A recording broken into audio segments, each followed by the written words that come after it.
Hello students.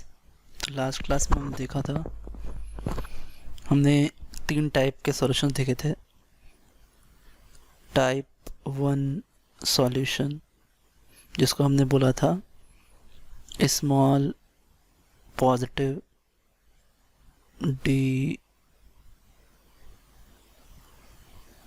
Deviation, और फिर देखा था हमने टाइप टू सॉल्यूशन, जिसको हमने बोला था लार्ज पॉजिटिव डिविएशन, और फिर हमने देखा था टाइप थ्री सॉल्यूशन, जिसको हमने बोला था नेगेटिव डिविएशन या लार्ज नेगेटिव डिविएशन। अभी देखिए, ये जो स्मॉल पॉजिटिव डिविएशन होता है, ये टाइप वन सॉल्यूशन, ये आपके राउल्ट लॉ को with in the limits follow करता है। With in the limits, with in limits होता है ये राउल्ट लॉ के, है ना, उसको फॉलो करता है। जो लार्ज पॉजिटिव डिविएशन है उसमें क्या होता है, उसमें वो राउल्ट लॉ को फॉलो नहीं करता है। और यहाँ जो वेपर प्रेशर होता है आपका सॉल्यूशन का, हम कह सकते हैं कि vapour pressure of solution is greater than vapour pressure of the components. और इस वजह से ये क्या होता है आपका कि जो आपका बॉइलिंग पॉइंट होता है, सो boiling point of solution is less than boiling point of components. वही बात यहाँ क्या होती है, देखिए इस जगह पे कि vapour pressure of negative deviation है, तो vapour pressure of solution is less than vapour pressure of negative deviation हो रहा है। और जब नेगेटिव डिविएशन हो रहा है तो vapour pressure of the component से उसका जो वेपर प्रेशर होगा वो कम होगा। और बीपी की अगर बात करें तो बीपी के लिए क्या होता है, सॉल्यूशन का बीपी बढ़ जाता है किससे, कंपोनेंट से। तो ये बात है आपका। अभी देखो, मैं आपको बताने वाला हूँ आगे theory of fractional distillation. Theory of fractional distillation बताने वाला हूँ मैं आपको। इसमें हमें करना क्या है, एक्चुअली सॉल्यूशन जो है वो क्या होता है, एक्चुअली मिक्सचर ऑफ क्या होता है, कंपोनेंट होता है। तो हमें सेपरेट करना है। So how to separate components from the solution, है ना, सेपरेशन ऑफ कंपोनेंट, ये हम पढ़ते हैं आपके थ्योरी ऑफ किसमें, फ्रैक्शनल डिस्टिलेशन में। अब देखिए, इसके लिए हमें करना क्या होता है, जैसे मैं अभी आपको टाइप वन सॉल्यूशन अगर बताऊं तो देखिए, टाइप वन सॉल्यूशन, तो टाइप वन सॉल्यूशन के लिए टाइप वन सॉल्यूशन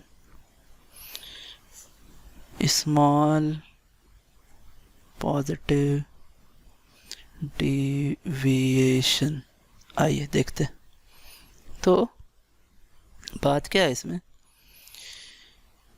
कि मैंने माना दो कंपोनेंट हैं, A and B are the two components and and A is less volatile than B। आइए देखते हैं क्या है यहाँ पे। तो मैं यहाँ एक ग्राफ बनाने जा रहा हूँ आपके लिए। देखो आप, मैं क्या कर रहा हूँ कि मैंने एक ऐसा ये लाइन लिया और फिर ये ऐसा एक लाइन लिया और फिर ये इस तरीके से मैं एक ग्राफ बनाऊंगा। इसके y एक्सिस पे होगा आपका बॉइलिंग पॉइंट और इसके x एक्सिस पे होगा आपका मोल फ्रैक्शन। अब कुछ बातें और समझ लेते हैं कि जैसे A जो है वो आपका लेस वॉलेटाइल हुआ तो A के पास लेस वेपर प्रेशर होगा देन B। किस टर्म में? वेपर प्रेशर के टर्म में। और जब ऐसा होगा तो जो बॉइलिंग पॉइंट है, अगर BP के टर्म में बात करें तो बॉइलिंग पॉइंट A का ज़्यादा होगा B से। यहाँ हमें क्या करना है, जो बॉइलिंग पॉइंट हमें इस स्केल पर रखना है तो A लेस वॉलेटाइल है तो उसका बॉइलिंग पॉइंट होगा ज़्यादा। ये मैंने यहाँ पे लिया A का बॉइलिंग पॉइंट, और B जो कि मोर वॉलेटाइल है A से तो उसका बॉइलिंग पॉइंट होगा A से कम। इसलिए स्केल में देखिए आप, ये मैंने TB यहाँ लिया। अब देखो बात क्या है यहाँ पे आप कि अब यहाँ पे मैं आपका एक रीज़न बना रहा हूँ। ये ऐसा, ये मैंने एक ऐसा बनाया यहाँ से यहाँ, और फिर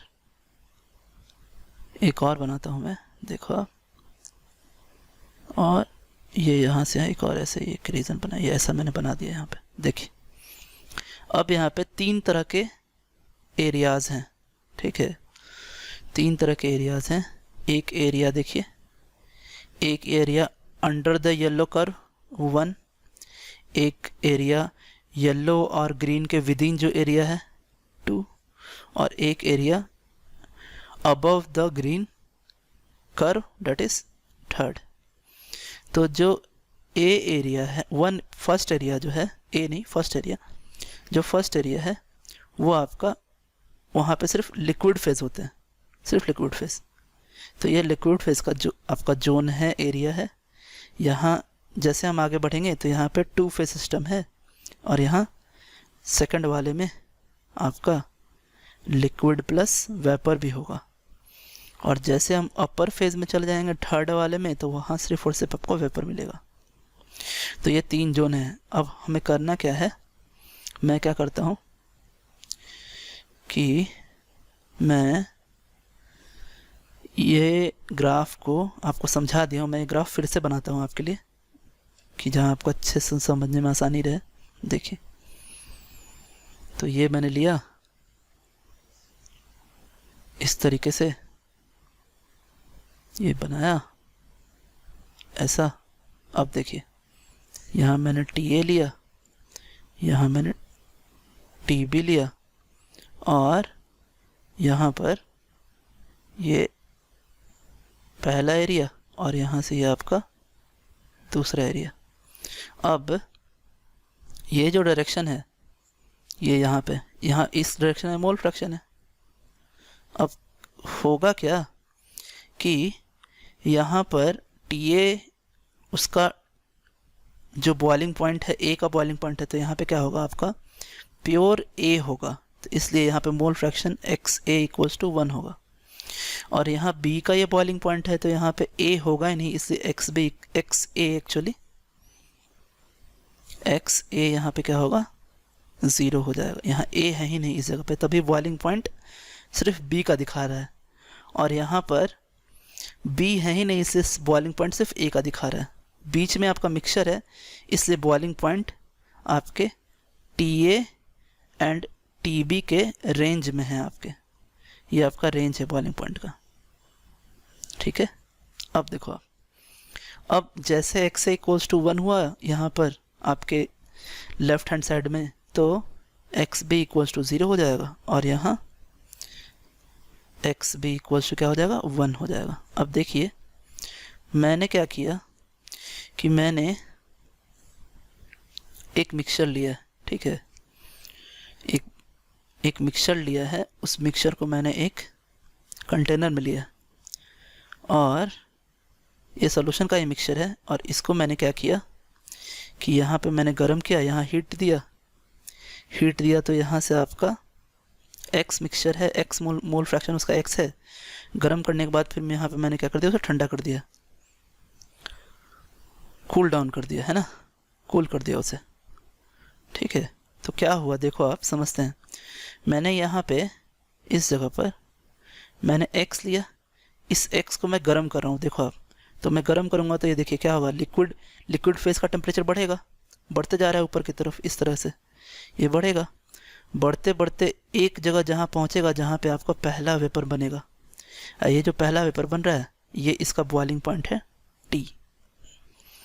अब मैंने जैसे इसको हीट दिया तो टेम्परेचर बढ़ते बढ़ते पहला जो वेपर मिला हमें, तो वो आपका बना क्या, बॉइलिंग पॉइंट। अब इस बॉइलिंग पॉइंट से मुझे क्या करना है, मैं जैसे हीट दूंगा तो टेम्परेचर अब बढ़ेगा नहीं, टेम्परेचर हो जाएगा कांस्टेंट। तो यहाँ से ये क्या हुआ कि टेम्परेचर कांस्टेंट होकर के अब जो है कि ये आगे की ओर बढ़ रहा है और ये लाइन पे पहुँच गया। अब देखिए यहाँ इसके नीचे सिर्फ लिक्विड थे, इस जोन में यहाँ से यहाँ आपके लिक्विड प्लस वेपर थे, और यहाँ पे सिर्फ और सिर्फ क्या है, वेपर है। अब इस वेपर को मुझे क्या करना है, ठंडा कर देना है। तो मैंने ये ठंडा कर दिया इसको, ये देखो आप। तो मैं यहाँ से यहाँ जा रहा हूँ, फिर यहाँ से नीचे आ रहा हूँ इस जगह पे, ये मैं यहाँ आया, तो इसे मैंने एक्स डैस्ट माना। अब देखिए डिस्टिलेशन में होता यही है कि पहले मुझे क्या करना है, किसी सब्सटेंस को, डिस्टिलेशन में क्या होता है कि कोई सब्सटेंस लिया, उसको पहले गर्म किया, और फिर जो उसका वेपर आया सब्सटेंस का, तो उस सब्सटेंस को, अगर ये आपका लिक्विड फेज में है और ये वेपर फेज में आया है, तो फिर मैंने उसे क्या कर दिया, ठंडा कर दिया, कूल कर दिया। इस प्रोसेस को हम क्या कहते हैं, डिस्टिलेशन कहते हैं। डिस्टिलेशन जो प्रोसेस है उसको हम ऐसे भी कह सकते हैं कि उसको हम कह सकते हैं, देखिए, distillation is equals to vaporisation plus condensation is called distillation. तो यहाँ डिस्टिलेशन में मैं क्या कर रहा हूँ कि पहले मैंने क्या किया, ग्राफ में देखो आप फिर से, पहले मैंने क्या किया कि इस बार मैं थोड़ा कलर चेंज कर रहा हूँ तो आपको समझ में आएगा कि पहले मैंने x लिया, इस x को मैं गर्म कर रहा हूँ, ये ऊपर की ओर जा रहा हूँ, उसको मैंने कंप्लीट वेपर बनाया यहाँ पे इस जगह पे, और इस वेपर से एक्चुअली उसको x देंगे तो आप कंफ्यूज होंगे, x नहीं दे रहा हूँ मैं, उसको स्टार मार्क कर देता हूँ। तो ये जो स्टार मार्क मैंने दिया है, तो स्टार बनाया, उसको वेपर बनाया, फिर वेपर को मैंने ठंडा कर दिया। तो मैंने यहाँ एक डिस्टिलेशन प्रोसेस पूरा किया है। अब अगर मैं अपने आउटपुट को देखूँ तो x डाला था, ठीक है, और मुझे मिला क्या है, मुझे मिला है x डैश्ड। तो x में क्या है, x में a का amount, so amount of a is greater, देखिए वो लेफ्ट हैंड साइड में जो x है वो क्या है, ये लेफ्ट हैंड साइड में। और जैसे ही मैंने क्या किया कि मैंने x डैश्ड बनाया, तो वहाँ क्या हो रहा है, अमाउंट ऑफ b ज़्यादा है। देखिए x डैश्ड में क्या है, x डैश्ड इधर बढ़ा, तो ये जैसे इधर पहुँचेगा तो यहाँ b का अमाउंट ज़्यादा हो गया। तो ये जो हमने हीट किया और पीछे जो लिक्विड बच गया, वो लिक्विड को हम बोलते हैं रेसिड्यू। क्या बोलते हैं, रेसिड्यू। डिस्टिलेशन प्रोसेस में जो पीछे लिक्विड बच जाता है उसे हम बोलते हैं रेसिड्यू। और जो वेपर मिला और वेपर के बाद जब हमने उसे ठंडा किया तो उसे हम बोलते हैं डिस्टिलेट। अब आप सोचो कि इसी प्रोसेस को जो मैंने एक बार किया है, अगर मैं इसे क्या करूं, n टाइम्स कर दूं, देखो आप, अगर मैं इसे बढ़ा दूं, आगे बढ़ा दूं, तो होगा क्या कि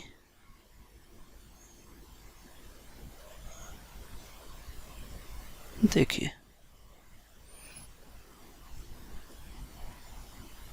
क्या किया मैंने कि मैं वो डिस्टिलेशन प्रोसेस को n टाइम्स कर रहा हूँ। तो जब मैं n टाइम्स करूँगा इस तरीके से, तो क्या होगा कि A पीछे जो रेसिड्यू होगा उसमें A का कंसंट्रेशन बढ़ेगा, बढ़ता जाएगा, और जो डिस्टिलेट होगा उसमें B का कंसंट्रेशन बढ़ता जाएगा, और एक समय ऐसा आएगा कि हमें 100% A मिल जाएगा और फिर उसी समय 100% B भी मिल जाएगा हमें n टाइम्स करने के बाद। n टाइम्स करने के बाद हमें रेसिड्यू में यानी पीछे एक लिक्विड मिलेगा, हमें वो लिक्विड A मिलेगा, और डिस्टिलेट में हमें लिक्विड क्या मिलेगा, B मिलेगा। तो अब इसे हम थंब रूल की तरह याद कर लेते हैं। आइए देखिए कैसे याद करेंगे। मैं आपको समझा तो दिया हूँ, लेकिन अब इसे याद कर लेते हैं। आइए, जब कभी भी मैं यहाँ लिख देता हूँ आपके लिए, जब कभी भी वेरी स्मॉल पॉजिटिव डिविएशन हो,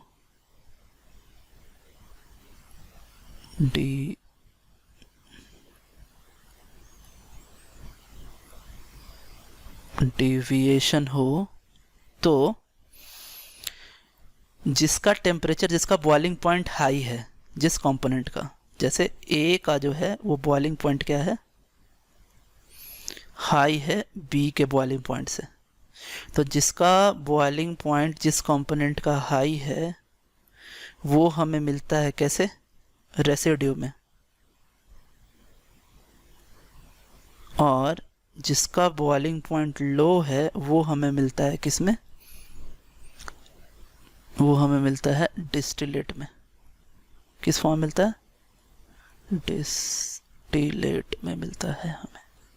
तो ये आपको याद रखना है। और यहाँ 100% सेपरेशन पॉसिबल है, दोनों ही प्योर फॉर्म में मिल सकते हैं।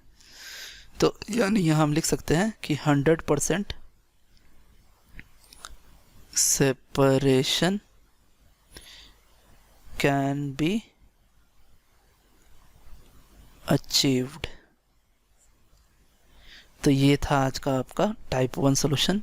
कल हम टाइप 2 सोल्यूशन और टाइप 3 सोल्यूशन के बारे में पढ़ेंगे। तो आज के लिए इतना ही students. Have a nice day. Thanks.